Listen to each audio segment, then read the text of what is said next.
Hey everybody, welcome back to my channel. Today we are making another rosemary tea rinse for your hair. And today I'm using 3 simple ingredients. I'm using rosemary, mint, and cloves. If you want to see the rest of this video, continue to watch, but don't forget to subscribe, comment down below, like this video, and turn on your notification bell if you're interested in seeing future uploads.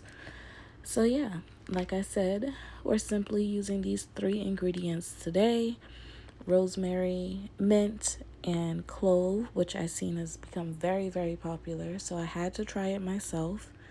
And I have to say, clove definitely has a nice, sweet, spicy scent, which is perfect for the winter and the fall right now. So I'm absolutely loving it. I love the way it smells. I love the way it makes my hair feel. And I've been using this for a few months.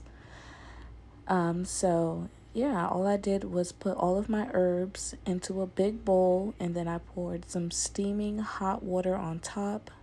I'm going to give it a mix and let it steep and let all of the juices flow, all of the nourishment release into the water until it becomes like a brown color. The clove definitely changes the color quite fast, as you can see.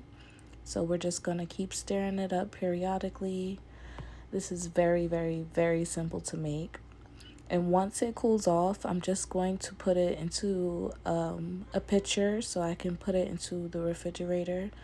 But I do suggest, if you can, freeze half and then keep the rest in your fridge, and then store it into a spray bottle so it can be easy application.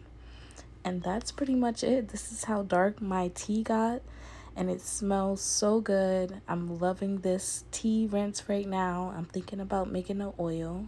So if you want to see that video, don't forget to subscribe, like, comment, share, turn your notification bell on so you can see future videos, and follow me on Instagram. I love you guys. Bye.